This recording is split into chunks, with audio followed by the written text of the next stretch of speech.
Orang pertama yang beriman dan bersyahadat mengikuti dakwah Rasulullah Muhammad SAW adalah istri beliau sendiri, yaitu Sayyidah Khadijah binti Khuwailid radhiyallahu anha.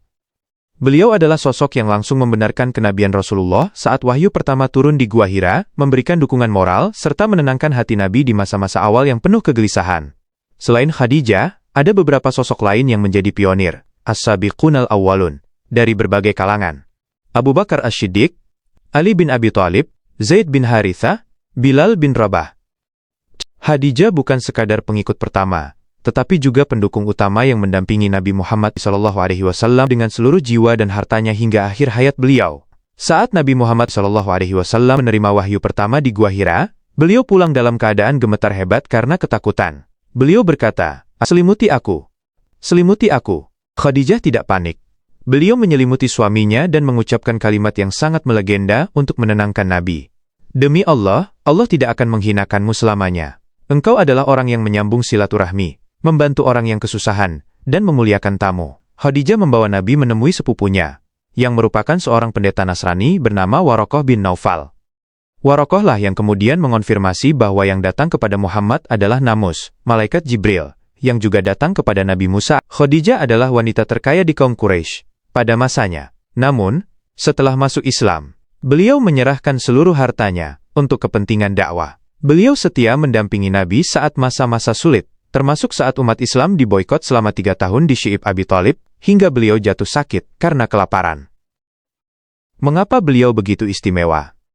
Rasulullah SAW sangat mencintai Khadijah hingga beliau menyebut tahun wafatnya Khadijah sebagai Amul Huzni, tahun kesedihan.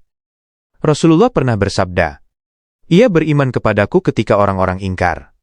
Ia membenarkanku ketika orang-orang mendustakanku. Dan ia membantuku dengan hartanya ketika orang-orang menahan hartanya dariku." Pertemuan antara Rasulullah SAW dan Khadijah bermula dari sebuah kerjasama bisnis yang didasari oleh reputasi. Khadijah adalah seorang janda kaya dan pengusaha sukses, sementara Muhammad muda dikenal dengan julukan Al-Amin yang terpercaya. Khadijah sedang mencari seseorang yang jujur untuk membawa barang dagangannya ke Syam, Suriah. Mendengar kabar tentang kejujuran Muhammad, Khadijah menawarkan kerjasama dengan bagi hasil yang lebih tinggi dibandingkan agen-agen lainnya. Khadijah mengutus pelayan setianya, Maisarah, untuk mendampingi Muhammad guna mengawasi cara kerja beliau. Laporan mengagumkan dari Maisarah, sepulangnya dari Syam, bisnis tersebut meraup keuntungan besar. Namun, yang membuat Khadijah tertarik bukanlah sekadar uangnya, melainkan laporan dari Maisarah tentang perilaku Muhammad selama perjalanan. Kejujuran luar biasa. Beliau tidak pernah curang dalam timbangan atau harga. Akhlak mulia. Beliau sangat santun dan tenang dalam menghadapi berbagai situasi. Kejadian ajaib. Maisarah menceritakan bahwa selama perjalanan yang panas, seolah-olah ada awan yang selalu memayungi Muhammad dari terik matahari. Khadijah, yang sebelumnya telah menolak banyak lamaran dari bangsawan Quraisy, justru merasa bahwa Muhammad adalah sosok lelaki impiannya. Melalui perantara sahabatnya, Nafisah binti Munya, Khadijah menyampaikan keinginannya untuk menikah dengan beliau. Meskipun saat itu Muhammad hidup sederhana dan Khadijah adalah wanita ningrat yang kaya raya, beliau menerima lamaran tersebut setelah bermusyawarah dengan paman-pamannya. Mereka menikah ketika Nabi Muhammad berusia 25 tahun, Sayyidah Khadijah berusia 40 tahun. Beberapa riwayat lain menyebutkan usia yang berbeda, namun ini yang paling populer. Selama 25 tahun menikah dengan Khadijah hingga beliau wafat, Rasulullah SAW tidak pernah berpoligami. Ini menunjukkan betapa besarnya cinta dan kedudukan Khadijah di hati beliau. Seluruh putra-putri Rasulullah kecuali Ibrahim lahir dari rahim Khadijah, termasuk Sayyidah Fatimah Az-Zahra. Wafatnya Sayyidah Khadijah merupakan salah satu titik terberat dalam hidup Rasulullah. Rasulullah sendiri yang turun ke liang lahat untuk memakamkan Khadijah di pemakaman Al-Ma'la, Mekah.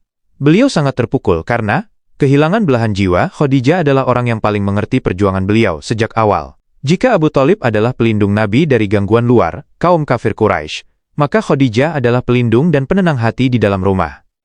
Cinta yang tak pernah padam. Setelah Khadijah wafat, Rasulullah selalu mengenangnya. Bahkan, hal ini sempat membuat Aisyah radhiyallahu anha, istri Nabi setelah Khadijah, merasa cemburu. Setiap kali menyembelih kambing, Nabi sering memotong-motong dagingnya dan mengirimkannya kepada teman-teman lama Khadijah sebagai bentuk penghormatan. Ketika Aisyah bertanya mengapa beliau begitu sering menyebut nama Khadijah, Nabi menjawab dengan tegas, Demi Allah, Allah tidak memberiku ganti yang lebih baik darinya. Ia beriman kepadaku saat orang-orang ingkar, ia membenarkanku saat orang mendustakanku, ia membantuku dengan hartanya saat orang-orang menahan harta mereka, dan Allah memberiku keturunan darinya sementara tidak dari istri-istriku yang lain. Beberapa ulama menyebutkan bahwa peristiwa Isra Mi'raj, perjalanan ke langit, terjadi tak lama setelah tahun kesedihan ini. Seolah-olah Allah ingin menghibur kekasihnya yang sedang berduka dengan memperlihatkan kebesarannya di langit. Kisah cinta mereka adalah bukti bahwa dukungan seorang istri bisa menjadi kunci suksesnya sebuah perjuangan besar.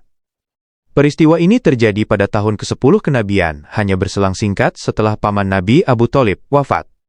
Karena kehilangan dua pelindung besarnya dalam waktu yang berdekatan, tahun tersebut dinamakan sebagai Aamul Huzni atau tahun kesedihan. Detik-detik perpisahan, Khadijah wafat dalam usia 65 tahun. Beliau menghembuskan napas terakhir setelah menderita sakit akibat beratnya masa boikot kaum Quraisy. Selama 3 tahun masa boikot itu, Khadijah yang terbiasa hidup mewah rela kelaparan dan menderita demi menemani dakwah suaminya. Ada sebuah riwayat menyentuh yang menceritakan bahwa di saat-saat terakhirnya, Khadijah berkata kepada Rasulullah bahwa jika hartanya telah habis dan tulang belulangnya bisa digunakan untuk jembatan dakwah, beliau rela memberikannya. Dari pernikahan yang penuh berkah dengan Sayyidah Khadijah, Rasulullah dikaruniai 6 orang anak, 2 putra dan 4 putri.